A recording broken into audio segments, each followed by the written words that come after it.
Well, good morning, everyone. Today is September the 17th. My name is Mighty Stream. I'm here to do your Just for Today in a meditation. Hopefully, you have your own meditation book. If not, I'm going to pull it up on the screen for you to follow along. I'm brought to you by Hope Through Navigation, and this is our H.O.O.D Recovery Services. You can reach me at recoveryofhope21@gmail.com. How are you guys doing in recovery? Are you working on your steps, staying in touch with your sponsor? Let me guess, you're looking for a new sponsor. Okay. Make sure you know why you're looking for a new sponsor. And it's not just some disagreement that you've had that could be worked out with communication. Okay. We're growing up in recovery. The title of the Just for Today in a meditation is Going Beyond Step 5. We may think that we have done enough by writing about our past. We cannot afford this mistake. Basic text, page 32. Some of us aren't too keen on writing out our fourth step. Others take it to an obsessive extreme. To our sponsors' growing dismay, we inventory ourselves again and again. We discover everything there is to know about why we were the way we were. We have the ideal that thinking, writing, and talking about our past is enough. We hear none of our sponsors' suggestions to become entirely ready to have our defects removed or make amends for the harm we've caused. We simply write more about those defects and delightedly share our fresh insights. Finally, our worn out sponsor withdraws from us in self-defense. Extreme as this scenario may seem rather, many of us have found ourselves in just such a situation. Thinking, writing, and talking about what was wrong with us made us feel like we had it all under control. Sooner or later, however, we realized we were stuck in our problems, the solution nowhere in sight. We knew that if we wanted to live differently, we would have to move on beyond step 5 in our program. We began to seek the willingness to have a higher power remove the character defects of which we become so intensely aware. We made amends for the destruction we had caused others in acting out on those defects. Only then did we begin to experience the freedom of an awakening spirit. Today, we're no longer victims. We are free to move on in our recovery. Just for today, although necessary, steps 4 and 5 alone will not bring about emotional and spiritual recovery. I will take them and then I will act on them. Let's take a moment of silence, followed by the wee version of the Serenity Prayer. Moment of silence now, please.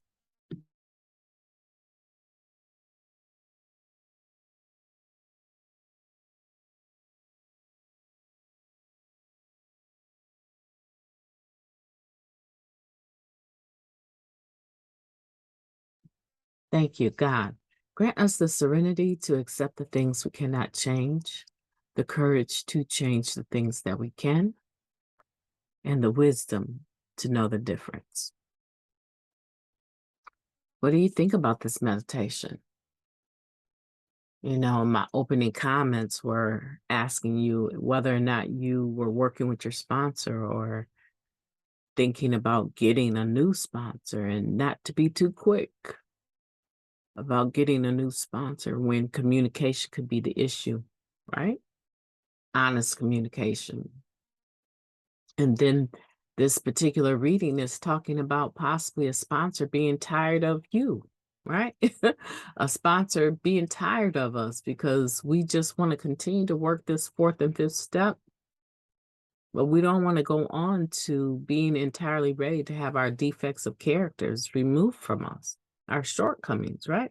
We don't want to go on to that. And so why would we continue to take a magnifying glass and constantly looking at the same defects over and over and over? It's like a spiritual body dysmorphia, right? Dysmorphia, where we're actually looking at our defects every day, all the time, can't stay out the mirror, right? Picking at whatever skin defect we have, covering it up with makeup, looking and degrading ourselves constantly in the mirror. That's not perfect. I need to do this. And constantly in a spiritual sense, experiencing what I would call a spiritual dysmorphia, right? Where we're always seeing what the problem is, but we don't have the ability nor the willingness to fix it. Right?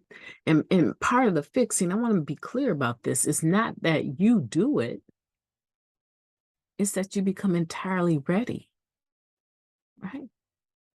Entirely ready to have these defects of character removed from you, right? And then going on to step 7, and those two steps go together, 6 and 7, we humbly ask God to remove these shortcomings. A lot of people will never get to that point where their behavior changes. Now, granted, I'll give you that. Not using drugs will naturally change some of your behavior. That's a fact. However, to just acknowledge that you have liabilities and to acknowledge that you have assets and to sit on your laurels in, at least I'm not using, at least I didn't get high. Okay, at least you didn't do that, but you still don't know how to talk to people properly, right? You still degrade people. You still shame people. Some people shame people all the time, right? They make it seem like they're asking them a question about something that they're doing, but in actuality, they're just shaming them, trying to manipulate them, degrading them so that they look better, not because they want the person to change, not because they're genuinely interested in you changing, but because by them shaming you, it makes them feel better about themselves. Mm-hmm. So let's look at these things that are being revealed in our 4th and 5th step. And if you have a good sponsor, that sponsor is going to say, okay, now we've done enough of this. You can always come back around in the steps. You can always redo them. But it serves no purpose to keep digging and magnifying all of your assets and liabilities from that 4th step over and over and over and talking about them. I don't have the energy for that anymore. I do not. What are you going to do about your problem? Are you going to be entirely ready ever? Or you don't think it's that serious? You don't think the character defects that you revealed in your 4th and 5th step is that serious? It's just who I am. I hear that all the time. It's who I am. This is how I operate. That's my personality. I'm quirky like that. You're quirky like that? Okay. And you have no positive, healthy relationship outside of the one that you claim to have with your sponsor with anyone else. And if you're a man,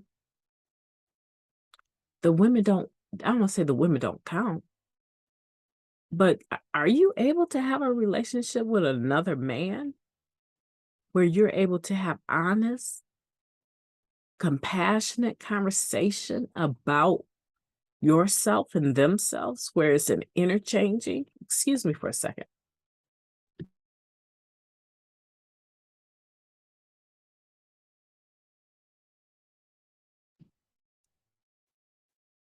Are you able to do that? Or I'm just not. I don't hang out with men. I've been to prison. I'm not trying to be close with no man like that. I don't even. My boy, I got one boy that I'm real close to. My play brother. But I don't even talk to him too much.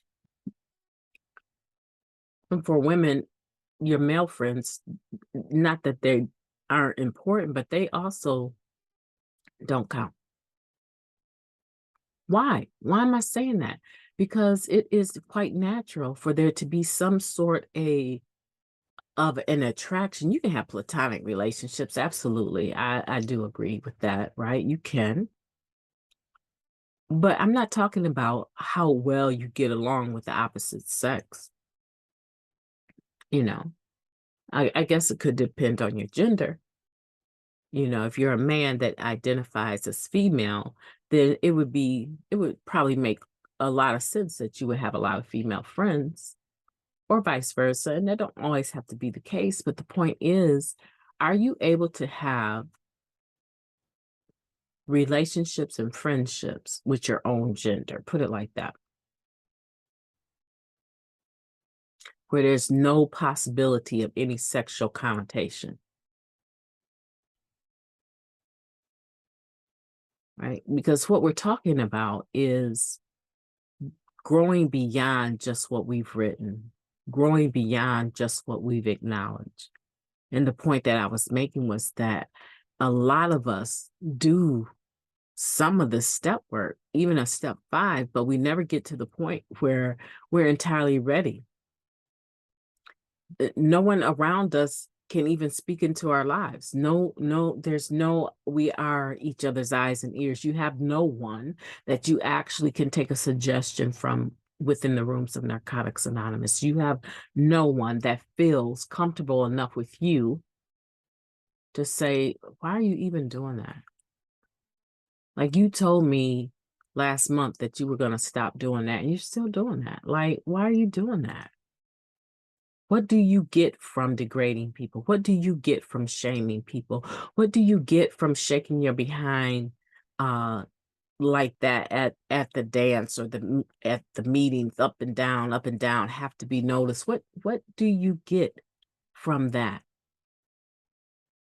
Is that a little boy that needs to grow up? Is that a little girl that needs to grow up? Who do you have in your life? That's my question. That's MightyStream's question. Who do you have in your life that can be 100 with you and say, you know what? That's a character defect. If you are not entirely ready for that, for that character defect to be removed from you, I don't know what's going on, because you've only shared with me repeatedly all of the pain that you get from operating that way.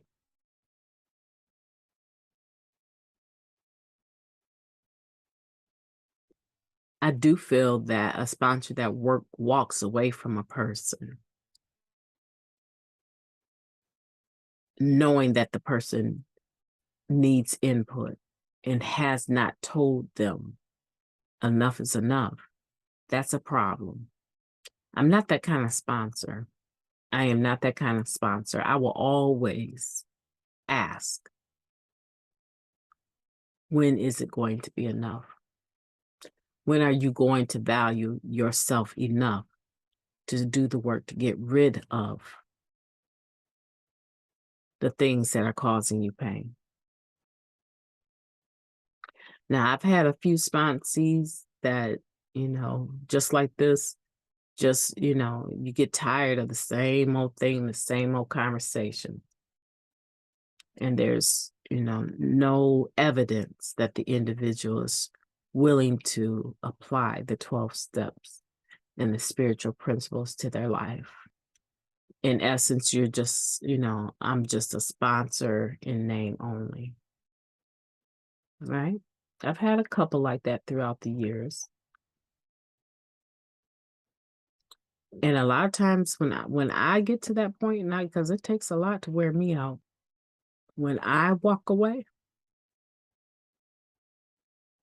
it's because I perceive that I'm enabling you to continue in the manner that you have, and that you would be better experiencing the need to find another sponsor that you are willing to work with. You know, here's the thing I think happens is that we get clean and we get into the rooms of recovery and we become comfortable with the progress that we made. And some of that comfortability is that we have a job, we have the finances to get the things that we want. It's no longer pressing. The using is not the problem. The drugs are not the problem anymore.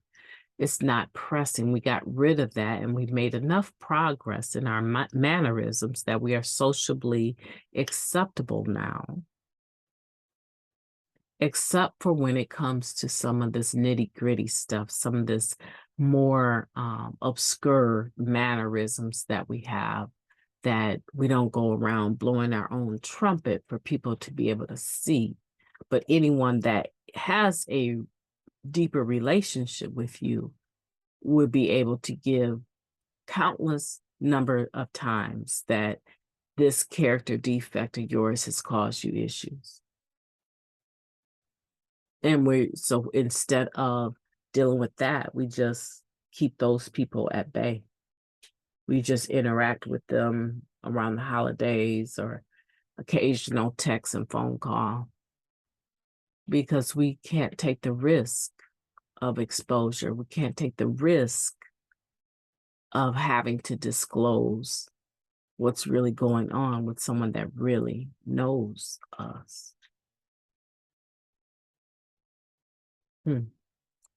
Food for thought. Food for thought. A little boy grows up and a little girl grows up. That's actually a name of a convention down south in Georgia, I think is where it started, right? We have to grow up. In growing up, there's nothing to lose other than those little idiosyncrasies that kept us bound. There's nothing to lose in growing up. There's nothing to lose in becoming spiritually mature.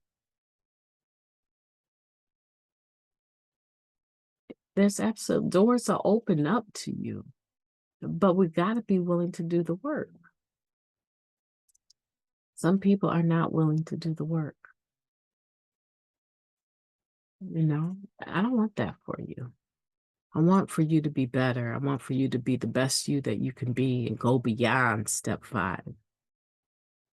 Right? Sometimes people do a step 4, step 5, and they never do any more steps. Why should they? They have a conversation piece now, right? They have a point of reference now. When I did my step 4 and 5 with my sponsor, such and such and such and such, they'll say that for 10 years.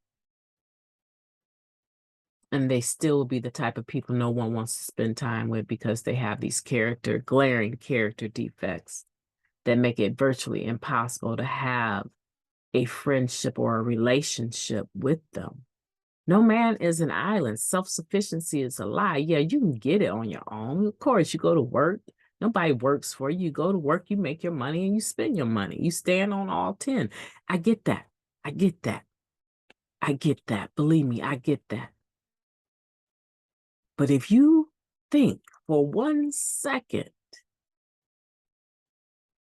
that your life is greater because you don't have friends, you don't have intimate friendships that you can actually let your hair down and, just be yourself, have some real conversation about some real issues that you're having.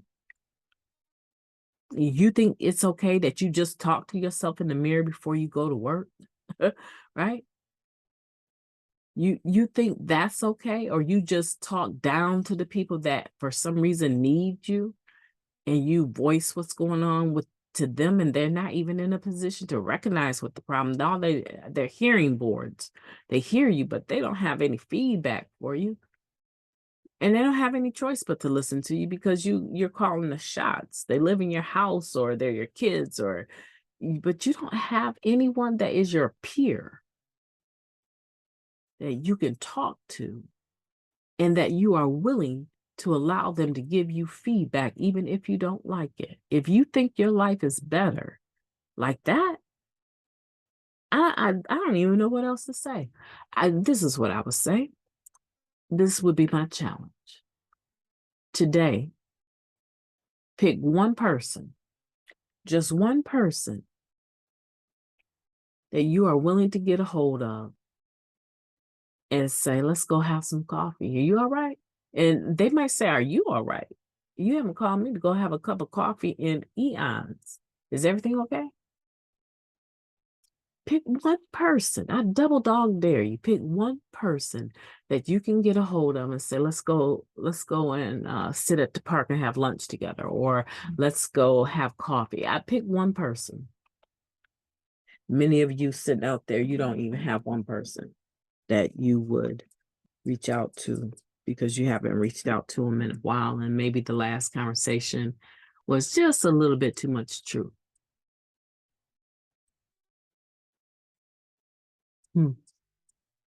We all need others. We all need people in our lives. So today, let's go beyond step 5. If you aren't even worried about that because you have never done a step 4, get your step working guide out. Call your sponsor. If you have a sponsor, call your sponsor and say, I'm ready to start working the steps. I'm going to start my step 1, or I'm going to start whatever step. And if they say, huh? I didn't tell you to start your steps. Well, that's why you're my sponsor, is to help me through the steps. There's absolutely no reason for any human being that is in the room or the process of recovery with a sponsor to not be writing their steps. There's no reason.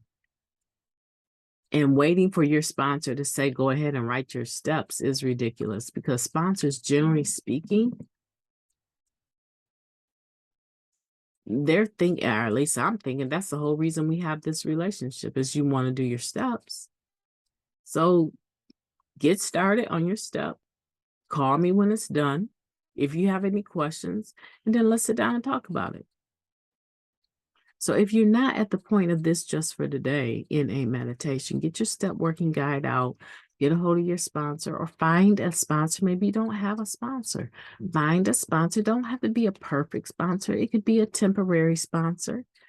If you're one of those people that like temporary relationships because you're not sure it's going to work out, okay, go get a temporary sponsor. But get busy, because the sooner you get to it, I believe the better your life will be.